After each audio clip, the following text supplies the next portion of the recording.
بس مش بقاطع حضرتك، لكن ساعات ضمور في العضلات بيحتاج لبعض العمليات لتسهيل جنب العلاج الطبيعي، ولكن مش هيخف عمره. انا هكمل لك يا استاذ. انا هكمل لك يا استاذ. انا هكمل لك حضرتك. يعني لما عملت المداخله عشان ما تفوتش النقطه دي، بس انا عملت المداخله مع السيد وزير الماليه حينذاك. قلت له الاتي، قلت له معالي الوزير، انا هتكلم نيابه عن اولي الامر من المعاقين وانا واحد منهم. انا بيجيني الدكتور في البيت في الايام يا استاذه ريهام اللي هي ما بروحش فيها المستشفى، عايز ارتاح من المشوار بتاع الساعه 7 الصبح، انما كنت بقى استعيد بدكاتره يجوا البيت يا استاذه ريهام يعملوا له العلاج الطبيعي في البيت.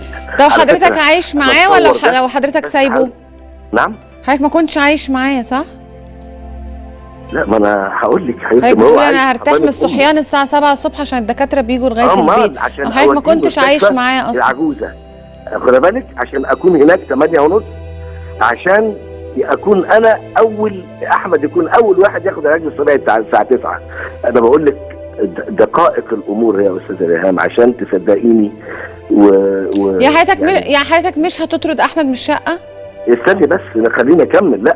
لا من فضلك خليني اكمل يا استاذه. لا انا خايفه بس انا بس النقط اللي محتاجه رد عليها عشان يبقى حق الرد كامل، عشان خايفه بس ان وقت الحلقه ما يكفيش. بس هرد يا استاذه ريهام ما تقلقيش. المهم المداخله اللي انا عملتها للوزير دي كانت ايه؟ قلت له انا وغيري من اولي الامر من المعاقين بيجيبوا دكاتره العلاج الطبيعي للبيت عشان يعمل لابنهم علاج طبيعي او اوديه له العياده.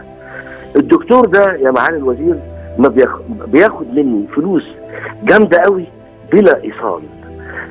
طيب انا مش بشتكي الاطباء. حضرتك كده استاذ محمد معلش بعد اذن حضرتك كده مش بتتكلم في صلب الموضوع. ده صلب الموضوع. لا احنا محتاجين محتاجه حق الرد مش على مقابلتك مع سياده الوزير. اديني فرصه يا استاذ. حضرتك اديني فرصه انا كمان. حضرتك انا مش محتاجه حق الرد على مقابلتك بسياده الوزير. انا مش يعني احنا فاضل 10 دقايق في الحلقه، عشان كده عايزه حق الرد يبقى واضح. النقطه دي مني عشان خاطري. حضرتك عايز توصل انك مش مقصر مع لا احمد بس انا هقول لك قلت للوزير ايه وقال لي ايه على الهوا مباشره. قلت له انا عايز بس آلية اثبت لمأمور الضرايب ان انا بدفع علاج طبيعي لابني في البيت بمبالغ هائله، انما مش عايز اطلب من الدكتور ايصال، لان لو طلبت منه ايصال مش هيجي، ولو ما جاش على ما الاقي دكتور تاني يفوت كتير قوي. والمفروض النوع ده من العلاج الطبيعي لازم يكون باستدامه دون توقف عشان نوصل لافضل ما يمكن. والكلام ده كان قبل ما يجيني الخبر اليقين انا ووالدته من الدكاتره من حوالي 4-5 شهور.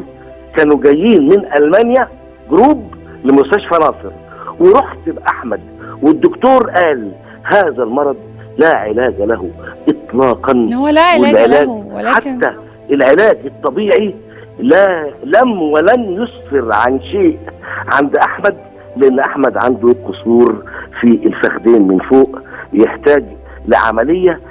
العمليه دي تحتاج تتعمل كل 6 شهور او سنه، يتغير الاثنين دول عشان كمان تبداوا تعملوا علاج طبيعي. وابني تعب من العلاج قوي.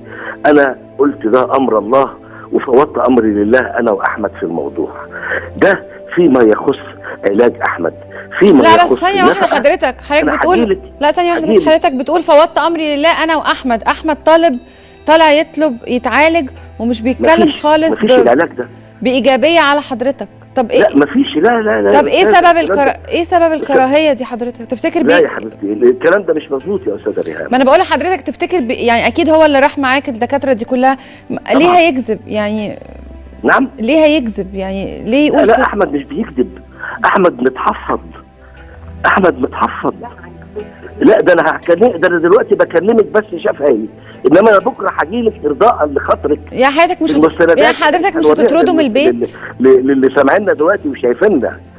ده انا هجيب لك مستندات بكره ارضاء لخاطرك وارضاء لضميري امام الله. حضرتك رد عليا بس، انا عارف يعني حضرتك مش حضرتك مش هتطرده من البيت وبتقومي بدور عظيم جدا. تعالي نتكلم في موضوع النفقه. انا برضو من لا انا مش عايزه اتكلم حضرتك بس. نعم. النفقه دي هو انا مش عارفه ان في نفقه اصلا. انا عايزه بس اعرف يعني حضرتك مش هتطرده من البيت عشان تجوز اخوه؟ احمد قال لك بس حضرتك يمكن نسيتي ان حتى نفقه ما بيدفعهاش. ما انا قاعد اهو عشان انا مش ده اللي انا مركزه فيه. انا اللي مركزه فيه ان هو يبقى عنده بيت ويتعالج. تعالي نتكلم في الشقه. اه احمد وغنوه عايشين مع والدتهم في حضانتها لحد النهارده وامبارح، بس غنوه خلاص ربنا اكرمها وجوزتها. وموضوع ان انا ما شاورتش غنوه ده يعني ما جهزتش غنوه، برضو حسبي الله ونعم الوكيل. برضو انا هجيلك بالفواتير وهخليكي تسالي غنوه وامير جوزها. وقبل كل ده ربنا وحسبي الله ونعم الوكيل، ربنا عالم بكل. يعني حضرتك عشان احنا لازم نروح لفاصل. فيما يخص حضرتك هتخرجوا من الشقه. النفقه انا لحد من 3 ايام فاتت باعت لاحمد ال 2000 جنيه والايصال معايا 3 ايام فاتوا بس. حضرتك بتدفع نفقه 2000 جنيه؟ نعم. حضرتك بتدفع نفقه 2000 جنيه في الشهر؟ 2000 جنيه في الشهر لاحمد. طيب احمد 2000 جنيه في الشهر لاحمد بحكم المحكمه. طب والشقه حضرتك؟ تعالي نتكلم في موضوع الشقه بقى. احمد كان عايش مع امه طول عمر احمد، وما كنتش بشوفه الا في العلاج بس لما اروح اخده. ولما يحصل اي فيلم يتعمل كده ما اشوفهوش خالص، وهم اللي يروحوا يودوه لاماكن العلاج وياخدوا ايصالات. انا ما عنديش مانع. بس استاذ محمد عشان خاطري هنرجع تاني للمكالمه، بس ترد عليا قبل ما نروح فاصل. يعني حضرتك مش هتطلعه من الشقه عشان اخوي يتجوز في الشقه؟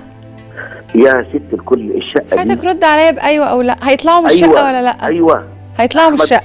بيته احمد، بيته اللي انا بكلمك منه. احمد بيته اللي انا بكلمك منه ده بيتي. انا عامل ضم لاحمد وطلبت احمد وبطلب احمد وهاخد احمد يعيش معايا في بيته اللي انا بيته الكبير جدا اللي هو فيلا في مدينه نصر. انا مستني احمد وبترجى ربنا انه اخد احمد بالقانون، وهاخد احمد بالقانون يعيش معايا. طيب خلي حضرتك معانا نروح لفاصل ونرجع نكمل كلام حضرتك. نروح لفاصل يا جماعه.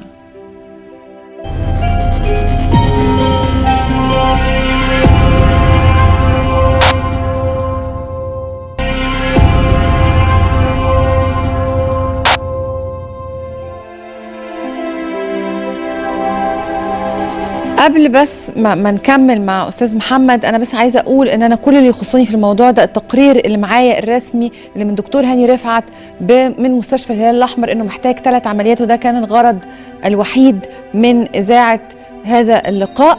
انا طبعا استاذ محمد بيقول حاجه وغنوه بتقول حاجه، واحمد غنوه اللي هي بنت استاذ محمد واحمد بيقول حاجه، وطبعا كان هناك خلافات بين الفنانه انغام واستاذ محمد قبل كده.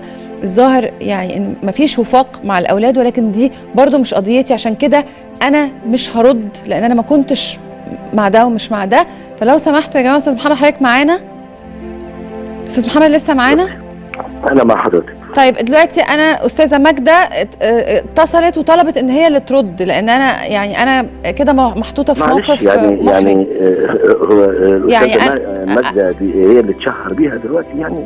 لا انا مش حضرتك عفوا ما حدش يقدر يشهر بحضرتك لان ده ابنك، ده من دمك. عن التجريح ومشاكله مع اولاده، واضح ان شكله مع اولاده. لا حضرتك الكلام ده دلوقتي انا اللي اتكلم على الشاشه ده حضرتك مش ابن حضرتك، ولا انا جايبه ضيف. استاذه ماجده ترد على حضرتك. انا مش طرف. معلش انا مسامحك. انما سامحني في ايه؟ انا مش طرف خالص. استاذه ريهام حضرتك دلوقتي اللي اتكلم على الشاشه ده ابن حضرتك صح؟ ابنك من دمك اللي وديته الدكتور هنا وديته الدكتور هنا. تقولي لي كده لان انا ابني اللي من دمي يبقى مش ممكن يكون حضرتك بتقول اصل ده تشهير قوي وخايف عليه قوي وتعبان فيه قوي ومش مقصر فيه ابدا. انما طيب الاعتداء اللي حصل على شقه ابني من الناس دول بمحضر في البوليس ثبت الكلام ده، تحول الى قرار من النائب العام لانه كسروا الباب ودخلوا بعد هي ما كانت عايشه مع ازواجها لمده 18 سنه. حضرتك لما كنت حضرتك ما كنتش بعرف اشوف. طب انا هسال سؤال واحد بس حضرتك ممكن يدور في اذهان الناس، ممكن عشان يدفع ثمن الشقه اللي كانوا ساكنين فيها، فهي جت كسرت البيت ده، والقضاء لحد اخر درجه من طيب. القضاء الحكم كان انه الست دي باسمها ووالدتها باسمها. طيب حضرتك بس انا عايزه اقول لحضرتك حاجه، هي رفع استاذ محمد، انا اديت لحضرتك نفس وقت احمد اللي انا ماليش علاقه بيهم. استاذ محمد كل الناس دول عايشين في بيتي. الست يعني هي الام رفعت النفقه ليه اما حضرتك كنت بتصرف على الاولاد يا استاذ محمد؟ ده يا استاذ الام رفعت قضيه نفقه ليه اما حضرتك كنت بتصرف على الاولاد؟ لا ده قضيه النفقه دي طبيعيه، لازم تتعمل عشان تتحدد النفقه يا استاذ. لا حضرتك انا مطلقه وما رفعتش نفقه على ابو اولادي. معلش ده يعني النفقه بتترفع لما يكون الاب. طب مدام ماجده معانا عشان انا مش عايزه يزعل مني. عشان الامور تتحدد. طب ايه مهران؟ انما برضو انا بكره هجيلك بالايصالات اللي بتقول. مدام ماجده حضرتك معانا على الخط عشان تردي، لان كده انا موقفي محرج. يعني انا استاذ ريهام اولا اتفضلي. معلش اولا اللي اتكلم احمد ده ما بيتطلقش، احمد ده اللي جواه بيقوله. بعد اذن حضرتك، وانا متجوزه مره واحده اللي هي ابو علي، ومتطلقه من 8 سنين. حضرتك متجوزه دي حاجه ما تقللش منك، لكن احمد هو بيقول ان حضرتك محفظاه الكلام ده. احمد ما بيتحفظش. وبعدين فيما يخص جهاز غنوه، هو جاهز غنوه في جزء معين، جزء من الاجهزه الكهربائيه اللي هيجيب لك ايصالاتهم، وانا مجهزه الباقي، عامله قرض ومجهزه الباقي كله، غنوه موجوده وجوزها موجود. ثاني حاجه، انا احمد ده احفظه ازاي؟ انا عايزه اعالج ابني. انا طلبت، قلت له ابنك عايز عمليه، ما ردش عليا. طلبت انغام، قفلت في وشنا السكه، قلت لها عايزين اخوك عايز عمليه، غنوه اللي كلمتها واساله غنوه، قفلت في وشها السكه. انا عايزه اعالج ابني، انا ولا عايزه من حد فلوس ولا انا عايزه اعالج ابني. طول ما في امل انا ورا الامل. انا كل ما دكتور يقول لي حاجه امشي وراه. شكرا. انا مش هسكت. انا بشكر حضرتك جدا، وتاني وتالت هقول زي ما قلت قبل اللقاء، اني كنت بين نارين عشان ما يحصلش ده. اني هل انا اقول لا معلش يا احمد انت عشان ابوك حد مشهور انا مش هساعدك؟ هل اطلعه على الشاشه واقول للناس يا جماعه ده راجل بسيط، وبعدين يكتشفوا بعد كده ان هو ابن ملحن؟ حضرتك لو عايزه الامور العائليه دي بينكم، الخلافات العائليه دي بينكم، هنعالج احمد بالتبرعات اللي معانا. هنروح لدكتور هاني رفعت نعرف منه العمليات الموجوده. انا عارفه ان الضمور في المخ ملوش عمليات وملوش علاج، ولكن في عمليات معينه بتتعمل عشان تسهل الحركه او تسهل طريقه. هو المفروض ان هم بيقوموه، وروني بيقوموه ازاي وبيقدر يتحرك، ولكن عنده ارتخاء في الاعصاب. هو الدكتور بيقول ان هو ممكن ده يحسنه الى حد ما في الحركه. عمره ما هيرجع انسان طبيعي، ولكن هيحسنه الى حد ما.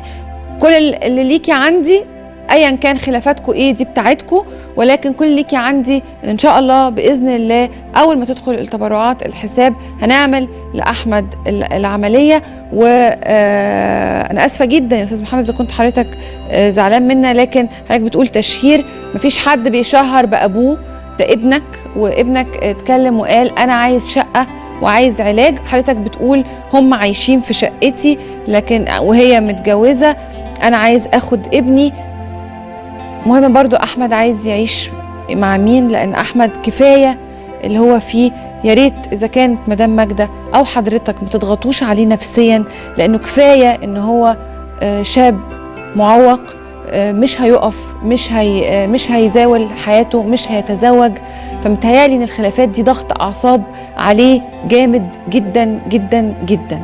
ارحموه، والدنيا مش مستاهله والله العظيم كل اللي بيحصل ده، لان يعني احنا لسه فاقدين شهداء كتير قوي الاسبوع اللي فات في لحظه.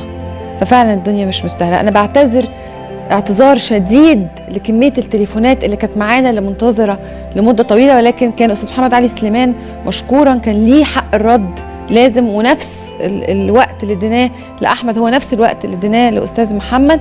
وتاني يا مدام ماجده هنروح للدكتور، ولو اتاكدنا فعلا ان مش لو اتاكدنا، اصل هو يعني التقرير مختوم بختم الهلال الأحمر.